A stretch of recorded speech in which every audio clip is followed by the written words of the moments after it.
My sister Becca and I had a strained relationship since she manipulated our parents into giving her a significant chunk of my college fund so she could buy stuff. Of course, she didn't tell our parents that. She told them she was starting a business.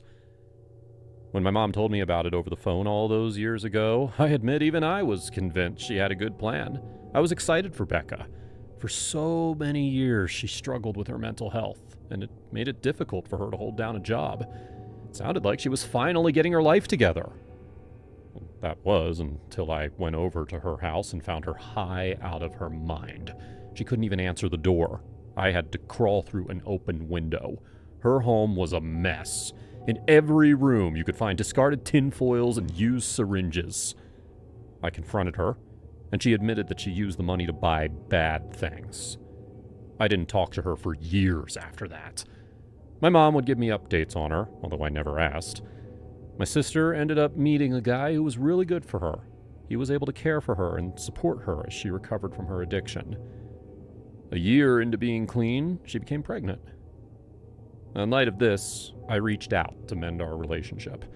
I didn't want to miss out on knowing my niece, and I missed my sister. Since the last time I saw her, she had gained a considerable amount of weight, but she glowed with happiness, content with her life. That was until her boyfriend was struck by a drunk driver coming home one night. He was declared dead on the scene. We all worried about Becca, but we knew her boyfriend at least had a life insurance policy that would help her get by financially for a little while. After her boyfriend's death, she stopped calling us. She fell into a deep depression. We tried to help and support her, but she pushed us out. Since her boyfriend was why she got clean in the first place, I feared his passing would cause her to slip back into old habits. I prayed she would stay strong for her daughter. A couple of years passed, with minimal contact from Becca. One day, out of the blue, she called me and asked for help. I was overjoyed to hear from her and hoped all was well. Becca didn't want to make small talk and got straight to business.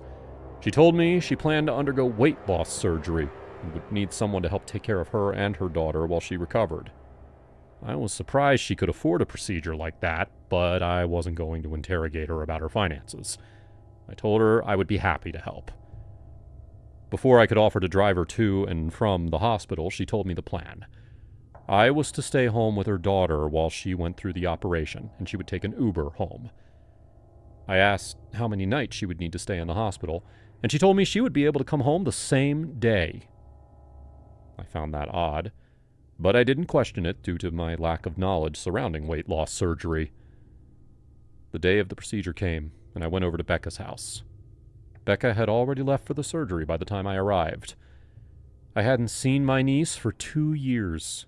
She was a ray of sunshine the last time I saw her. Nothing could wipe a smile from her face. I remember one time she was running around in my parents' backyard, fell, and landed flat on her face. She jumped up, giggled, and continued running around like she never tripped. The door was unlocked when I walked in. My niece remembered me, and a small smile appeared on her face. Nothing like what her smile used to be. She was different now. Her face was flat. Clouds now shrouded her light. She slowly walked over to hug my legs. "Hey, sweetie," I said to her.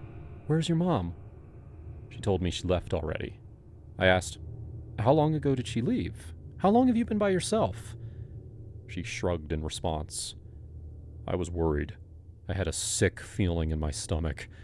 My niece used to be so vibrant, but now she felt muted. Over the course of the day, I saw her light return in small ways.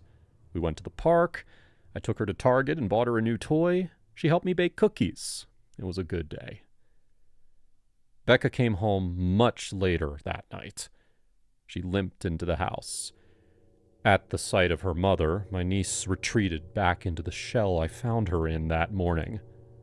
I felt my stomach tighten at this observation. My sister looked horrible. All the color was drained from her face, and she was incredibly thin. She was as thin as she was when she was using stuff. Even her cheeks were hollow. Alarms started going off in my head because there was no way a weight loss surgery would have that effect so fast. She snapped at me to help her to the bedroom, and I obliged. I helped her into bed and asked what I should do for follow-up care. I don't know, she said angrily. Just keep my daughter busy. I'll be fine. I took a step back. I didn't understand why Becca had such an attitude. I told her, I'm just trying to help. Go help somewhere else, she scowled. Not knowing entirely how to react to her coldness, I left to find my niece. I helped my niece get ready for bed. As I said goodnight, she gave me a big hug. As her arms wrapped around me, she whispered, "Please don't leave." I withdrew from the hug to look at her face. "You have me for the next couple days, and then maybe after I can come visit you." "No! Don't ever leave! You can't leave!" Tears began to gather in her little brown eyes. Through her tears, she explained that her mother had started to become fuzzy after her father died. My niece said that her mom would go into her room and shut the door for days at a time. Sometimes she would hear her mom coughing. She told me the coughing came with a funky smell. My heart dropped when she told me my sister started bringing around strange men who would only stay one night. I knew she was using bad things again, and from the sounds of it, she may have been selling her body to get money for it. It explained her hollow cheeks. She was already thin from using the powder and pills again, not from the weight loss surgery. It made me wonder what procedure she just got. Becca must have burned through the life insurance money and was desperate for more. I promised my niece I wouldn't let anything bad happen to her.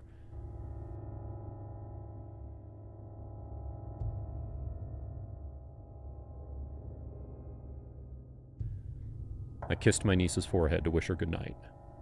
In the background, I heard my sister throwing up. I went into the bathroom, and she was lurched over the toilet, vomiting blood.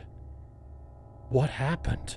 "It's fine! Go away!" Becca yelled. "It is not fine. I'm calling the ambulance," I responded. "No!" Becca tried to get up to stop me, but grabbed her stomach like she was in pain. She lifted her shirt to check her wound, and that's when I saw the poorly sewn together incision on her lower abdomen. Blood dripped through the stitches. As we waited for the ambulance, I demanded she explain herself. I confronted her about bringing strangers to the house and scolded her for putting her daughter in danger. Becca started to cry. After her boyfriend died, she was okay for a little while. The pressure of life and providing for her daughter began to weigh on her, and she needed an escape, a momentary reprieve. So she hit up one of her old friends who used to sell her things. He was still in business and supplied her with what she needed. When she started having trouble paying for them, he showed her a place on the deep web where she could sell herself. People sold everything on this website, from substance to organs. It was more private than Reddit or OnlyFans, so my parents and I could never figure out what she was up to. She posted an ad and was surprised by how many clients she got.